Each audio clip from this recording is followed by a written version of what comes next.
Do actions always speak louder than words? I actually don't think so, and I'm going to explain why in today's episode of Journey at Home. Thanks so much for joining us. If it's your first time, I hope it's not going to be your last. We want to create content here that makes it simple for you to follow Jesus and live a better life.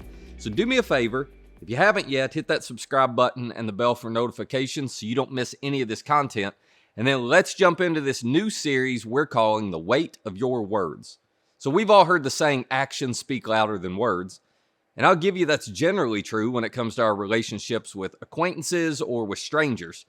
But I'd suggest that when it comes to the people we're closest to, well, words speak as loudly as actions. The closer you are to someone, the weightier their words become to you. Their ability to leave a mark with their words, for good or for bad, it just becomes more powerful. Think about it. How many times have you been crushed by what someone you admire or someone you love said to you? I mean, we've all experienced this with our families, right? The words of an older sibling carry more weight, don't they? The words of a parent carry tremendous weight. In some cases, the words of one parent carry more weight than the other. And it's not just spoken words that carry weight, unspoken words do too. Sometimes the words that a child never hears from their dad can change the trajectory of their life. If he never said, I love you, I'm proud of you, I believe in you, well, I don't have to convince you of this. You still can't understand why your dad maybe didn't say that to you, because it would have changed everything for you. The point is, words carry weight. They change how you see yourself, how you value yourself, and how you live your life. Now, I doubt any of us would argue with that. I mean, we're quick to recognize the power other people's words have on us. But what is harder for us to recognize is the fact that our words carry the same kind of weight in the lives of other people. We like to treat all the words we say as if they're equal. They all only weigh about 4 pounds to us. So I don't understand why some people have such a strong reaction to seemingly simple observations or comments that I make. But my words don't weigh 4 pounds in every relationship. In some relationships, they weigh 50 pounds. In other relationships, they weigh 500 pounds. And in a few relationships, they weigh 1,000 pounds. And so do yours. The question is, are you aware of it? So over the next 3 episodes, I want to introduce you to 3 dynamics that are at play every time you have something to say to your family, to your friends, to coworkers, employees, roommates, and dating relationships. These are the dynamics that cause your words to speak as loudly as your actions in those kinds of relationships. And they are true of all of us. It does not matter whether you follow Jesus or not, whether you believe in God or not. What we're going to talk about, it's just a human thing. But as I get into this, I want to make it clear there is a different expectation for those of us who follow Jesus from those of you who don't. And here's what I mean. If you aren't a follower of Jesus, I do not want you to hear me talking about this as if it's a standard you are expected and required to follow. But I do hope this series makes you aware of what's happening in your communication. And I hope you try to apply these dynamics because I think you're going to find the principles we talk about are beneficial.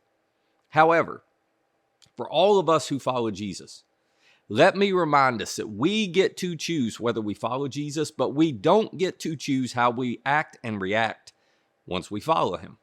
So there is a greater expectation and responsibility we have for our communication because how we use our words matters to Jesus. So let's start with the first dynamic. In the first century, the Apostle Paul wrote a letter to Christians in the city of Ephesus, where he explains the most beneficial way to think about our words. Here's what he wrote in Ephesians 4. He said, do not let any unwholesome talk come out of your mouths. Now, unwholesome just means distasteful or rotten or corrupt. Paul's saying, I want you to view your mouth as a gate, and you're the gatekeeper. So when unhelpful words start rushing up to the gate, it's your job to slam the gate shut. Don't let them out. But we are not always the best gatekeepers, are we? And we like to excuse our inability to keep our mouth shut by saying, well, I'm just being honest. But you do know you're not required to say everything that's true, right?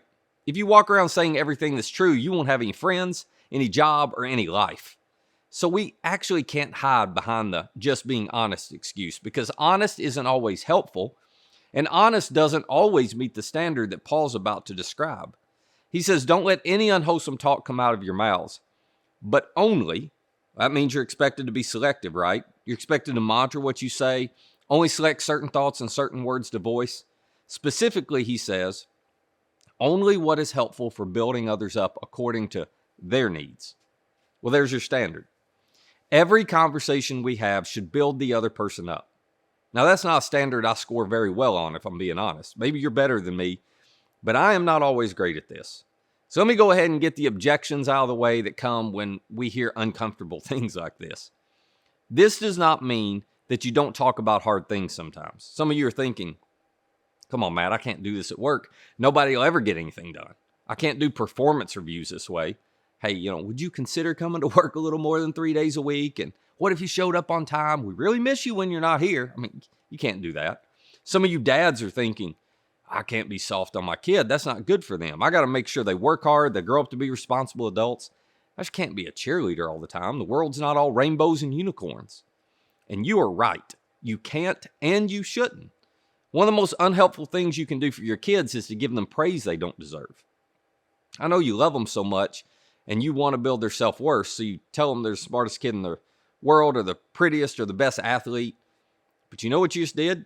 Well, you just lied to them, right? Studies show that giving kids praise they don't deserve hurts them in the long run. When praise is cheap, it robs kids of confidence and it creates anxiety because now they feel the pressure to live up to a standard that's impossible for them to meet. What do you think happens to them when they run across someone who is better than them?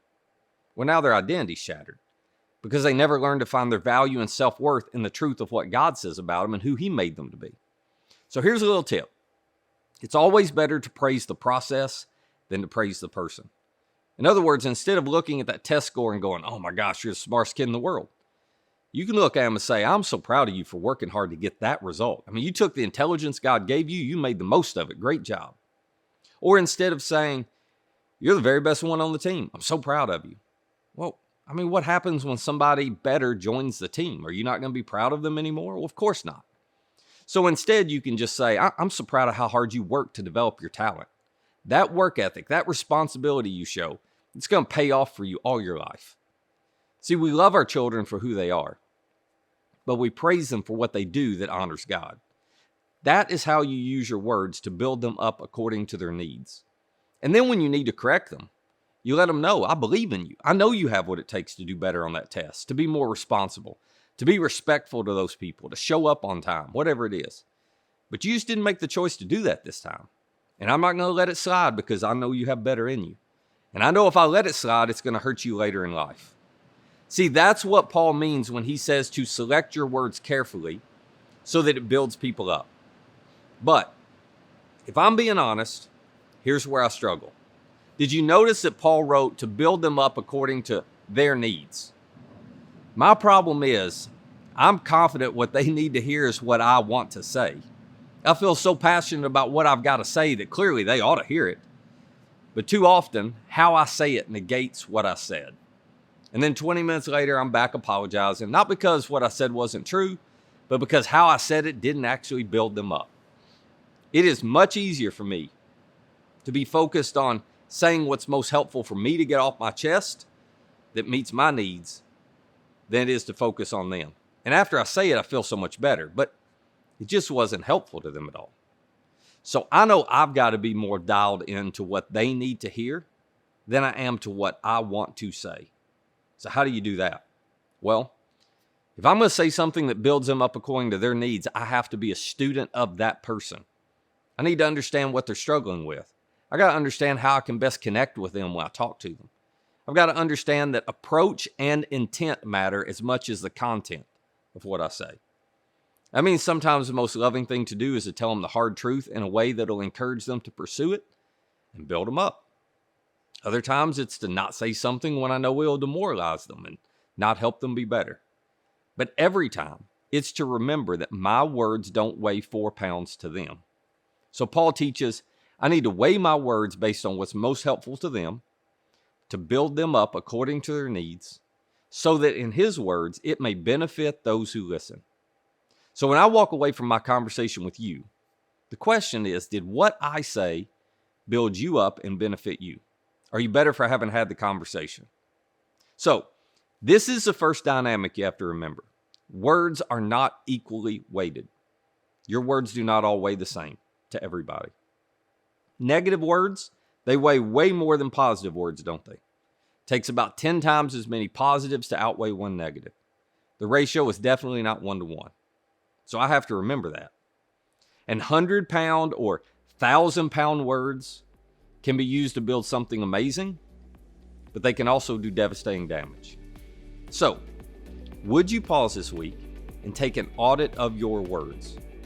Do they meet the standard of building others up according to their needs and benefiting the other person? Do you have the right ratio of positive to negative? Are they constructive or destructive to your relationships? Are you treating them all like they weigh the same? Or are you aware of the weight of your words? Let's be intentional to use the weight of our words to build up, to be positive, to be constructive. And if you realize you haven't, apologize. Just own your mistake. Be a better gatekeeper of your words in the future. Remember, words are not equally weighted. So speak only what's helpful for building others up according to their needs, because that's what it looks like to love one another, like Jesus has loved us.